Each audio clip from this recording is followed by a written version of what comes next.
a été changé en boule de merdasse. Elle glow. Elle glow. Il faut qu'on pète. Alors moi il m'épate. Et on lui pèlera le son comme au bailli du Limousin. On a pendu un beau matin, on a pendu avec ce tripe. Flattez-moi. Eh ben la denrée, on est en France. Allez, cul sec.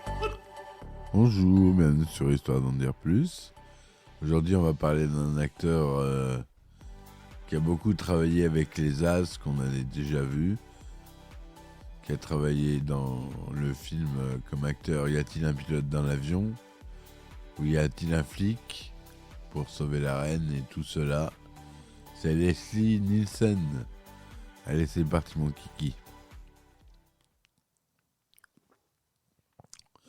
Alors Leslie Nielsen, né le 11 février 1926 à Regina, au Canada, est mort le 28 novembre 2010 à Fort Lauderdale, aux États-Unis. C'est un acteur canado-américain. Il est apparu dans plus de 100 films et 1500 émissions de télévision au cours de sa carrière, interprétant plus de 220 personnages. Bien que sa carrière d'acteur ait traversé d'une grande variété de genres, aussi bien au cinéma qu'à la télévision, son rôle pince sans rire dans Y a-t-il un pilote dans l'avion en 1980 marqua un tournant dans sa carrière qu'il poursuivit avec Y a-t-il un flic pour sauver la reine en 1988. La biographie. Alors, Leslie Nielsen naît à Regina, dans une province de la Saskatchewan. Sa mère, Mabel Elizabeth, née Davies, est une immigrante d'origine galloise de Fulham à Londres. Et son père, Ingald Eversen Nielsen, danois, était officier dans la gendarmerie royale du Canada. Il a deux frères, l'aîné, Eric Nielsen, 1925-2008, fut vice-premier ministre du Canada pendant les années 80. Son père, Ingard, était un homme violent qui frappait sa femme et ses enfants, et Leslie eut très tôt envie de fuir. Il vit quelques années à Fort Norman, dans les territoires du Nord-Ouest, où son père travaillait pour la gendarmerie royale. Son demi-oncle, Jean Hersolt, est un acteur connu pour son interprétation du docteur Christian dans une série radiophonique du même nom et d'une adaptation à la télévision et au cinéma produite plus tard. Dans un article pour le Boston Globe, Nielsen déclara « J'ai vu très rapidement quand je faisais allusion à mon oncle. Les gens pensaient que j'étais un gros menteur, alors j'en ramenais 8 ou 10 à la maison et leur vision des choses changeait radicalement. J'ai commencé à penser que le métier d'acteur n'était pas une mauvaise idée, mais j'étais très intimidé et certainement manquant de courage. Mon oncle mourut quelque temps après que j'ai eu le temps de le connaître. Je regrette de ne pas l'avoir mieux connu.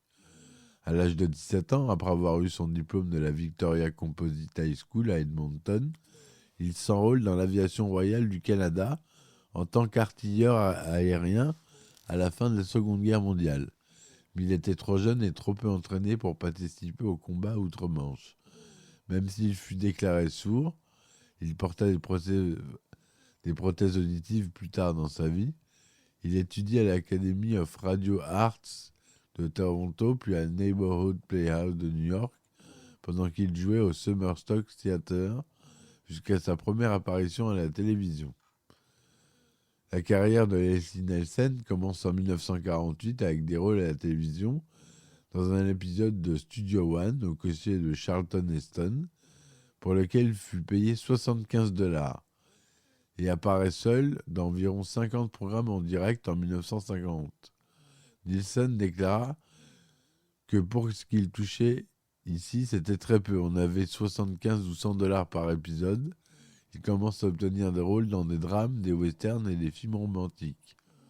Sa voix claire a servi pour certains documentaires ou publicités, mais avec quelques exceptions, le début de sa carrière en tant qu'acteur dramatique est passé inaperçu.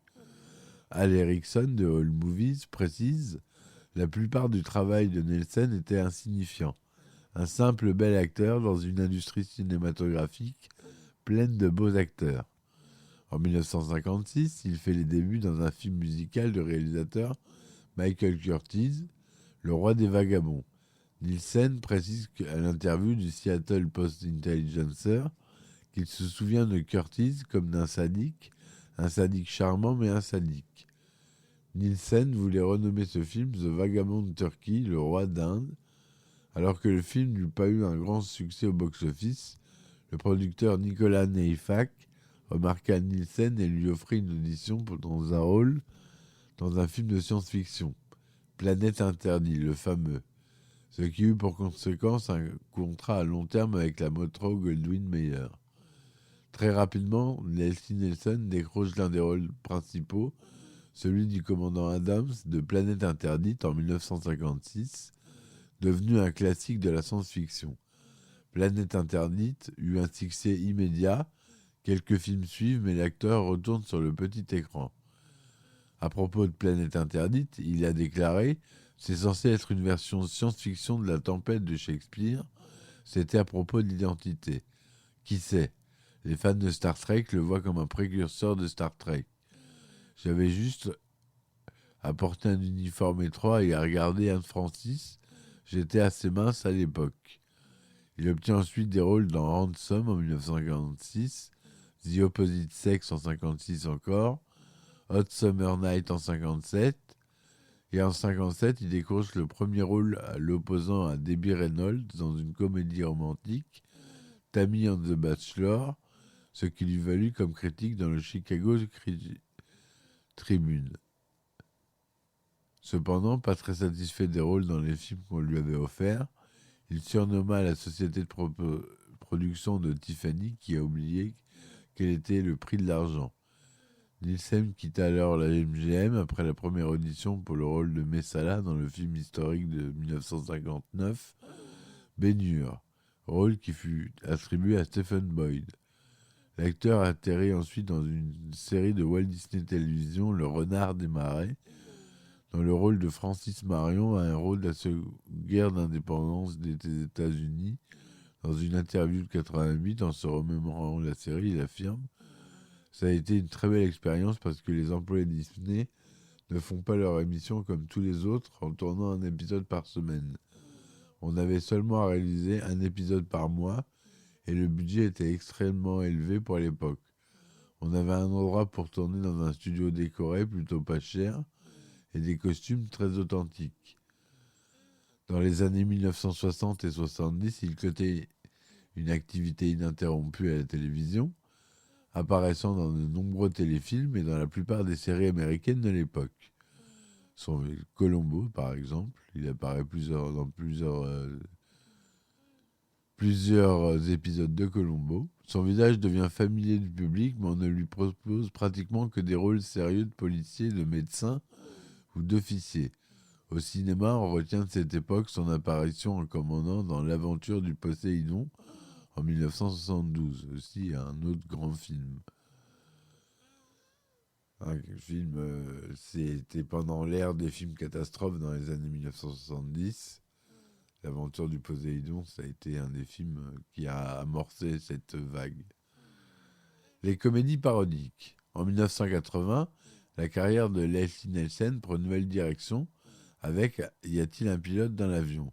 Sous la direction de David Zucker, Jerry Zucker et Jim Abraham, les As, donc comme je vous ai dit tout à l'heure, il montre enfin au public son aisance et son talent dans la comédie parodique, dans le rôle du docteur Rumack, pour en faire, selon les mots du critique de film Roger Ebert, l'Olivier des parodies, The Olivier of Spoof.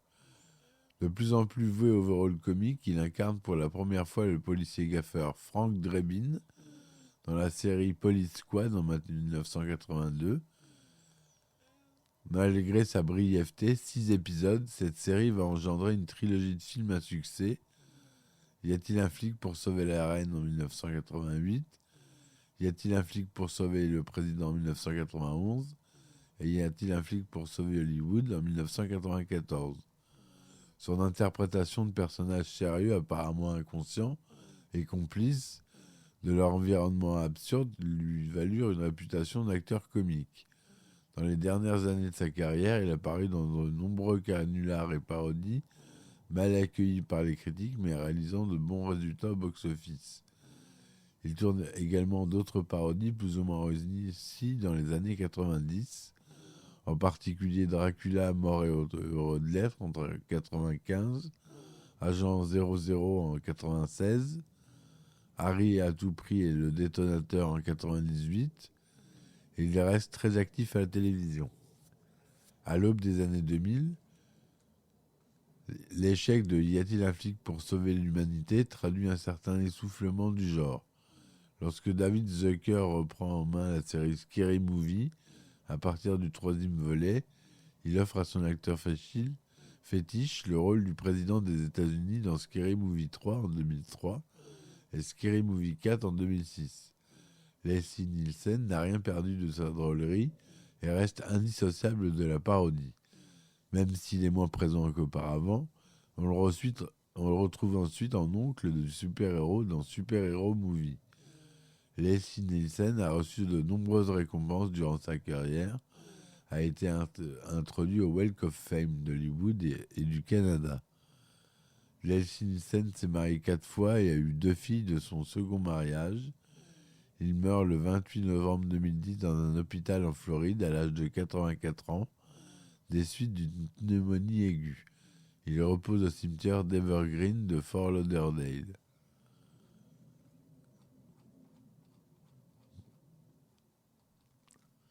Voilà ce que je voulais dire sur cet acteur qui a une filmographie énorme. Je vous cite pas, ça commence en 1955 pour s'arrêter en 2010. Ouais, 2010. Donc ça fait une carrière largement longue. On peut pas dire qu'il a chômé. C'était un super acteur. Je vous conseille de regarder La Planète Interdite. C'est un bon film. Pour les amateurs de science-fiction, vous allez voir, c'est cheapos, mais c'est drôle. Voilà mes amis, donc je vous dis à très vite pour une nouvelle chronique et merci, laissez des commentaires et partagez surtout, faites connaître à vos amis. Merci, ciao. Il a été changé en boule de merdasse. Elle glow. Elle glow. Il faut qu'on pète. Alors moi, il m'épate. Et on lui pèlera le son comme au bailli du Limousin. On a pendu un beau matin, on a pendu avec ce tripe. Flattez-moi. Eh ben la denrée, on est en France. Allez, cul sec. Hop.